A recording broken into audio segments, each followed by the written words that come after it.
¿Qué tal? Muy buenos días, bienvenidos a esta actualización de noticias y a Hablemos Temprano. Hoy nos ocupa un tema que tiene que ver con todo el país, que tiene que ver con la reforma laboral que posiblemente hoy sea hundida en la Comisión Séptima del Senado y asimismo con la convocatoria que ha hecho el presidente de la República, Gustavo Petro, a las movilizaciones en las calles de las principales ciudades del país. Para abordar este tema, que también le importa a Medellín y Antioquia, porque en varios municipios del departamento habrá movilizaciones, nos acompaña una invitada de la Universidad de Medellín.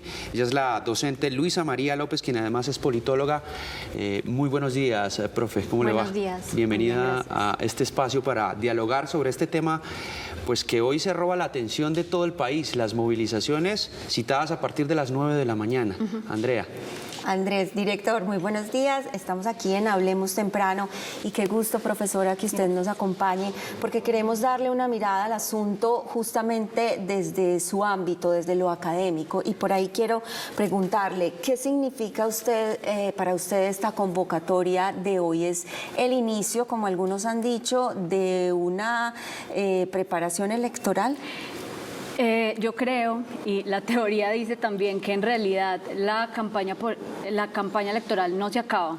Es decir, quienes están en el gobierno y quienes están en la oposición todo el tiempo están posicionando sus discursos y movilizando, digamos, sus apoyos. Entonces no podría ser la separación entre pre-campaña, campaña, si bien formalmente hay unos cronogramas definidos por la registraduría, digamos, desde lo legal. En términos políticos, en campaña vivimos permanentemente. Hemos estado entonces, según usted, en campaña política durante estos 2 años y algo de gobierno del presidente Petro. Pero y durante entonces, los últimos 8 y durante los últimos 12. ¿Cómo hay que entenderlo de hoy entonces? Si no es campaña política, ¿es un pulso político, un pulso de trenes entre los poderes, entre el legislativo, entre en este caso el ejecutivo, el presidente?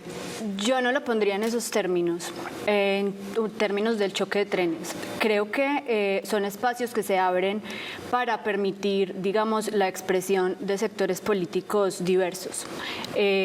Digamos que antes de la existencia de los 3 poderes públicos está el constituyente primario, es decir, los ciudadanos y las ciudadanas, si queremos ponerlo en esos términos. La Constitución permite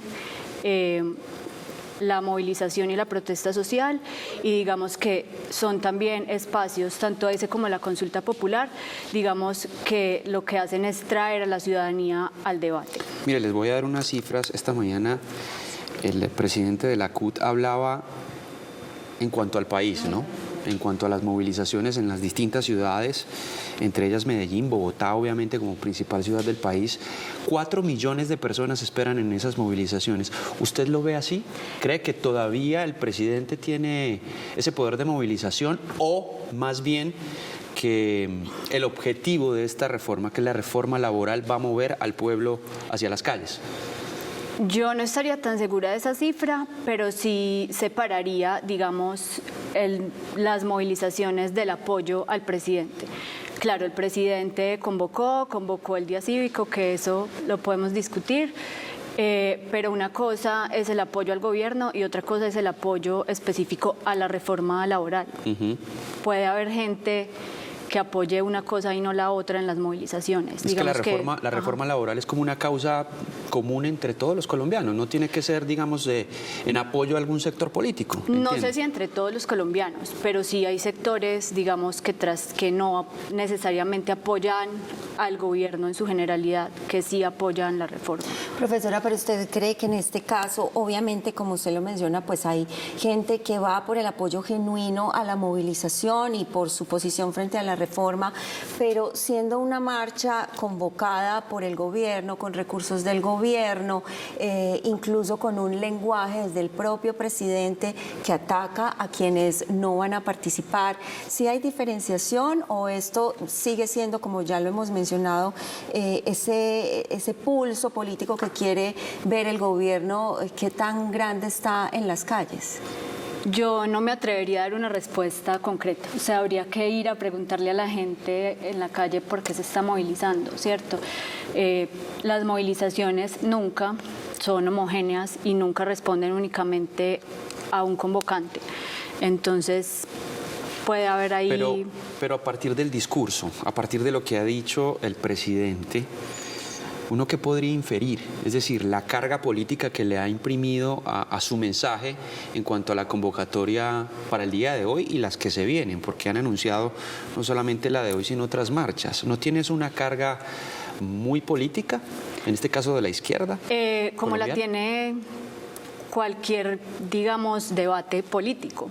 Es decir, este no ha sido el único gobierno que ha intentado posicionarse desde otros escenarios, bien sea desde las calles o bien sea desde consultas populares, referendos, plebiscitos y otras, digamos, mecanismos de participación popular que están reglados en la ley. Pero déjeme, yo me meto con un tema que, digámoslo así, es el más político hoy por hoy. La declaración de un día cívico para que la gente pueda salir a marchar. Uno que puede leer de una decisión como la que ha tomado, aunque no es la primera vez que lo hace el presidente Gustavo Petro, y que haya mandatarios seccionales, regionales, locales, pues que no se acojan a ella. A mí eso es lo que me parece más complejo, porque por un lado creo que fue un poco exagerada, si queremos ponerlo en esos términos, la decisión de decretar un día cívico por parte del presidente, pero por otro lado eso garantiza la posibilidad de participación de ciertos, pues de los ciudadanos allí, es decir, las personas deberían tener la posibilidad de decidir si participar o no, y creo que hacia eso va. Me parece problemático, digamos, que la garantía del derecho a la protesta de la ciudadanía se haya visto como inmersa en los evidentes debates políticos entre el gobierno nacional y los gobiernos locales. Personalmente yo creo que es antidemocrático, digamos, ponerle talanqueras a esa participación.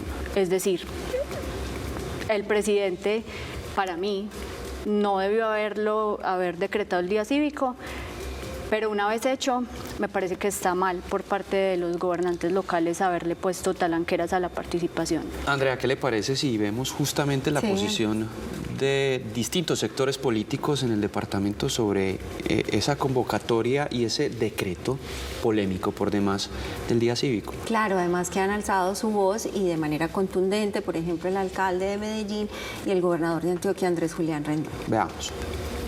Se trabaja con normalidad en la alcaldía de Medellín y en todas las empresas del conglomerado. ¿Y esto por qué es importante? Porque tenemos que garantizar la prestación del servicio de educación a más de 310.000 niños, niñas y jóvenes. Porque imagínense lo que significaría esto también a tantos papás y mamás que no pudieran enviar a sus hijos a las instituciones educativas. Nosotros no vamos a parar porque un día, por ejemplo, de paro de 20.000 maestros y directivos docentes le cuesta al departamento más de 3.000 millones. Si este edificio todo parara, a los que trabajan en la gobernación le costaría más de 400 millones de pesos. Bueno, hay claras las posiciones, por lo menos aquí en Antioquia, ¿no? Sí. No hay día cívico en el departamento, los funcionarios públicos están trabajando con absoluta normalidad. Y a esto que pasó en Antioquia se le suman otras ciudades principales como por ejemplo Bogotá y Cali, también donde el alcalde Eder ha declarado que no se une a este decreto del día cívico. ¿Qué lectura hacer entonces? Desde las regiones se le está haciendo una oposición a lo que está diciendo, promulgando el presidente Gustavo Petro. En primer lugar, sí, o sea, es una oposición, digamos que no es nueva, entre el gobierno nacional y los gobiernos locales, pero digamos que tiene un ingrediente ahí nuevo y que habría que tomar con pinzas, y es que el derecho a la movilización, digamos, de los ciudadanos y las ciudadanas está en medio. Es decir, habría que pensar qué tan legal es, por ejemplo, amenazar a docentes con no pagarles su día de trabajo si es que van a ejercer un derecho, ¿cierto? Eso pasa en Bogotá, ¿no? Ajá. Allá la secretaria de Educación advirtió que los educadores que no fueran a dar las clases, aunque pues, digamos la jornada no está en normalidad académica, iban a tener una sanción o no se les iba a reconocer el día laborado, ¿no? Esto va a tener, digamos, implicaciones también legales. Sí. Profesora, ¿usted ve pertinente, pues obviamente La convocatoria a marchas siempre será un recurso del sistema democrático, como usted bien lo expresaba, pero en este caso esa posición del gobierno nacional de me aprueba el Congreso lo que yo presento o vamos a salir a las calles, ¿usted cómo lo ve? ¿Lo ve pertinente y sobre todo en los términos en los cuales se ha expresado el presidente Petro, que en uno de sus trinos dijo los decretos del gobierno se respetan o se respetan? Hoy esto se refiere a la marcha, pero eso de salir a convocar cada vez que en el Congreso no le aprueban algo al gobierno, ¿es pertinente y nos vamos a ir así hasta que se acabe este periodo de gobierno? Yo creo que en general los términos en los que se refieren unos y otros, digamos Congreso y Ejecutivo respecto al otro, tal vez no sean los mejores, pero sí creo que es sano para la democracia incluir a la ciudadanía de otras maneras, digamos, allí. Cuando se ha hecho oposición a la reforma a la salud, ha habido movilizaciones de las personas que se oponen. Creo que lo que pasa en este país es que tal vez no estamos tan acostumbrados a usar la calle y la movilización como un recurso, pero pues o tal vez que sea el gobierno. Pero ¿es un recurso o es un recurso político? Estamos en la política, todos los recursos que se usan son recursos políticos. O sea, lo está ejerciendo o utilizando un sector de la política. Como en todas las movilizaciones. Profesora, pero en este caso unas marchas que requieren una inversión importante. Ayer veíamos el montaje de las tarimas, lo que eso implica en logística, los grupos indígenas, por ejemplo, que van a llegar hasta Bogotá. Obviamente eso es con recursos públicos. ¿Eso cómo se puede leer? Yo no he visto los documentos que digan que son recursos públicos. En caso de que lo sean, habría que, digamos, evaluarlo desde los lugares desde donde haya que evaluarlo, desde Procuraduría y Contraloría, si es que hay, digamos, faltas administrativas o como sea, pero también creo que es un error como meter todo a la bolsa de el gobierno, digamos, en este caso. Bueno, ya escuchamos los sectores políticos. ¿Qué le parece, Andrea, profe, si escuchamos a la Confederación General del Trabajo y a FECODE hablando justamente sobre estas movilizaciones que van a tener lugar en todo el país y pues principalmente también aquí en el departamento de Antioquia? Más de 350.000 maestros y maestras del Estado a movilizarse, en primer lugar. En segundo lugar, el magisterio colombiano participará en todo el territorio nacional. En el caso de Bogotá, estará en la franja de la movilización como corresponde, como lo ha hecho siempre, y no faltará pues a su ejercicio ciudadano como le corresponde. Las reformas deben tener como claridad el respeto por el empleo, la protección del mismo, la protección de la industria, la formalización, y en ese marco de referencia poder analizar todos los proyectos que se están presentando. No vamos a convocar a ninguna marcha. Nuestra propuesta es un gran diálogo social nacional para discutir alrededor de estos temas. Bueno, posiciones de contraste, ¿no? Contrarias. Quienes defienden las movilizaciones, que están en todo su derecho. Además, pues han dicho también las autoridades del país, de la ciudad, del departamento, que el derecho a la protesta está garantizado, ¿no? Desde que no haya desmanes o afectaciones a los bienes públicos, que es lo que ha pasado en las últimas movilizaciones. Claro que sí, una cosa es no acogerse a ese día cívico decretado por el gobierno, pero otra es, por supuesto, la garantía a la libre movilización de quienes van a participar hoy en esa marcha. Profesora, ¿qué podríamos decir del lenguaje que se está utilizando? Y usted ahorita lo mencionaba, que tal vez no es el adecuado, pero eso en términos políticos, en términos de cohesión social, en términos de lo que viene para una próxima campaña. ¿Qué significa ese lenguaje de ataques que se está utilizando continuamente? Y hay que decirlo, que es incitado en buena medida por el gobierno, por el propio presidente. ¿Qué decir de ese lenguaje? No, ese lenguaje de lado y lado, repito, digamos, no es democrático. Habría que bajarle, digamos, a la confrontación desde ese lugar, pero reconociendo también justamente que uno de los principios de la democracia es la diversidad y que habrá posiciones encontradas todo el tiempo, ¿cierto? Mire, hemos explorado o escuchado más bien las posiciones políticas, sociales, pero para entender lo que pasa, por ejemplo, en un departamento como Antioquia, donde no se acogieron las autoridades y de hecho los empresarios al día cívico, pues hay que escucharlos a ellos también. ¿Por qué? Tenemos a una de las agremiaciones más importantes del departamento y es FENALCO Antioquia. Escuchemos justamente lo que dicen frente a la declaratoria o a la convocatoria a las movilizaciones esta mañana y también al decreto del día cívico. Celebramos que las autoridades regionales en Antioquia y en Medellín no se acojan al día cívico convocado por el presidente Gustavo Petro, que casualmente se da en el marco de las discusiones especialmente de la reforma laboral, una reforma que, como bien hemos manifestado desde el primer momento en el gremio, debe archivarse. Bien, docente Luisa María López, ¿qué decir de estas posiciones? Por ejemplo, de los empresarios que celebran que las autoridades locales no se acojan al día cívico. Creo que es una postura antidemocrática.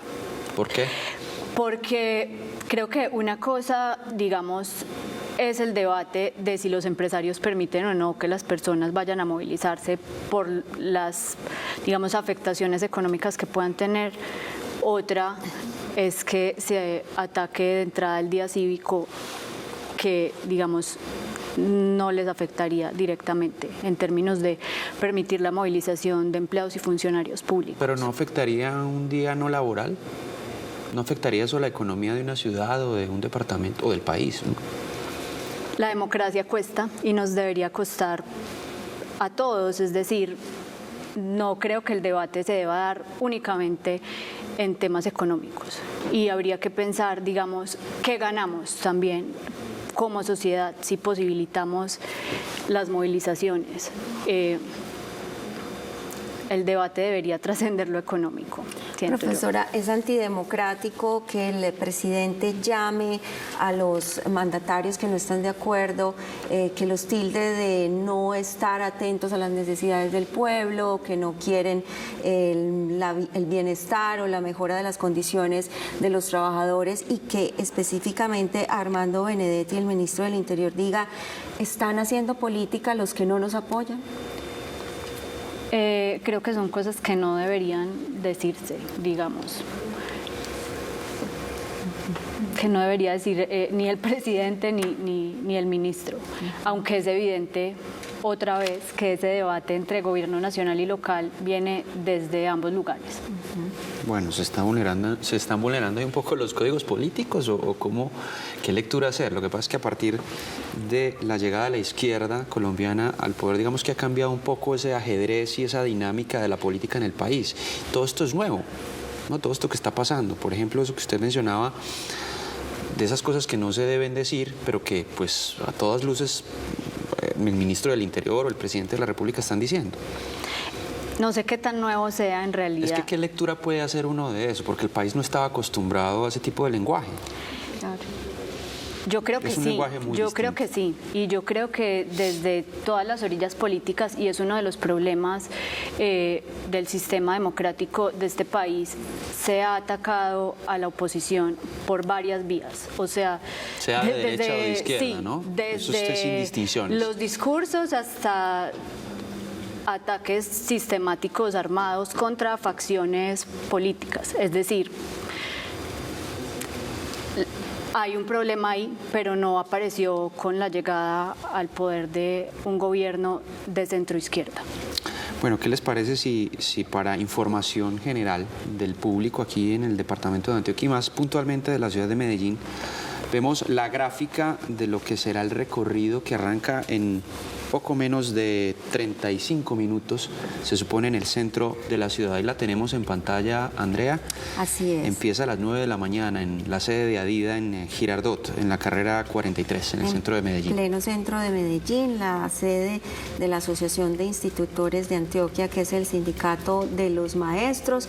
De allí van por la playa hasta la Oriental.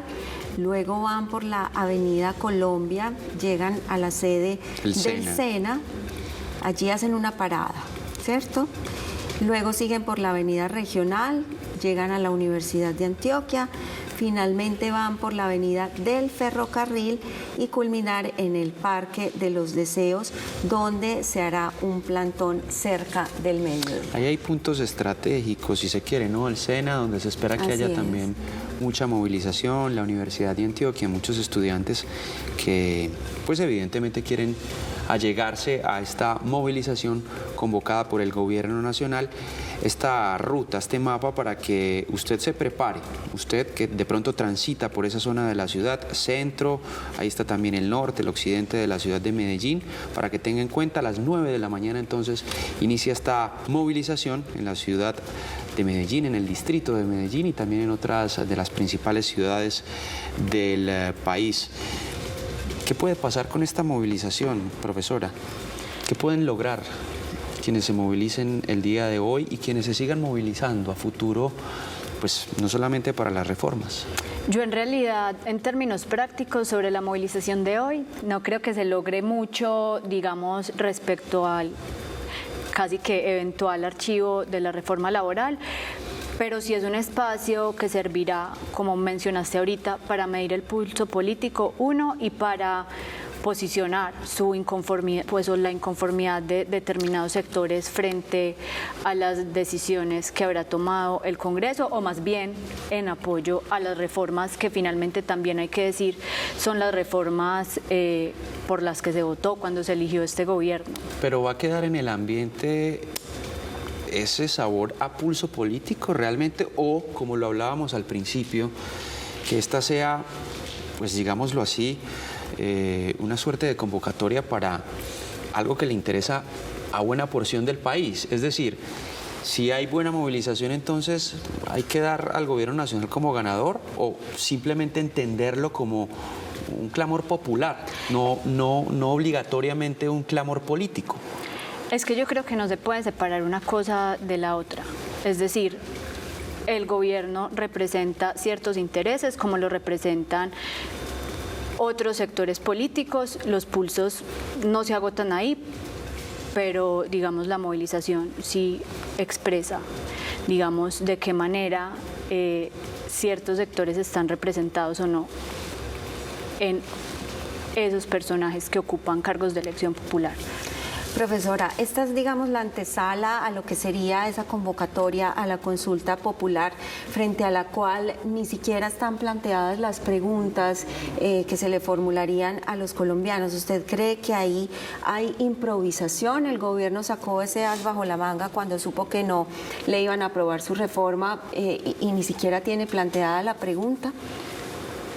Yo creo que no. O sea, finalmente son mecanismos de participación popular que, como ya lo mencioné, están en la ley de participación ciudadana, están reconocidos por la Constitución, porque la Constitución, recordemos, reconoce que la democracia colombiana es representativa y participativa, y digamos que son cartas o estrategias que han usado este y otros gobiernos. Es decir, es algo que está ahí para ser utilizado, una estrategia que usó este gobierno como lo han usado otros en otros momentos, y veremos cómo en la consulta se manifiesta la ciudadanía respecto a las reformas. Habrá que esperar entonces que se aclare el panorama en ese tema, en el tema de la consulta popular, porque pues se anunció, pero más allá de eso no ha pasado absolutamente nada.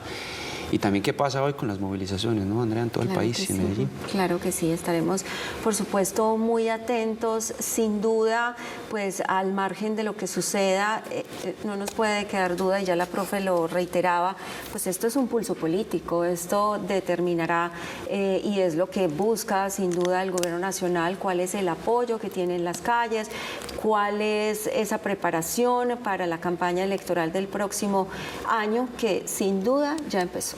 Sin duda ya empezó. A la profesora Luisa María López, politóloga y docente de la Universidad de Medellín. Ciencia política, ¿no? Ciencia política. Muchísimas gracias por estar con nosotros esta mañana. A ustedes, gracias. Gracias, profesora. Vamos a hacer una pausa, Andrés. Pero ya regresamos con más información. Noticias Telemedellín.